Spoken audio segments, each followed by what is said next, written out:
ஹைங்க, இன்னைக்கு காரைக்கால் கிச்சனில் இந்த வெயிலுக்கு ஏற்ற மாதிரி ஒரு சூப்பரான வெண்பூசணி வச்சு ஒரு மோர் குழம்பு பார்க்க போகிறோம்.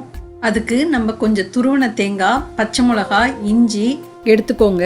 அதுக்கப்புறம் தனியா, சீரகம், துவரம்பருப்பு, அரிசி இதெல்லாம் ஒரு அரை மணி நேரமாவது ஊற வச்சு எடுத்துக்கோங்க. இது எல்லாத்தையும் ஒரு மிக்சி ஜாரில் போட்டு நல்லா நைஸாக அடித்து எடுத்துகிட்டு வந்துடுங்க.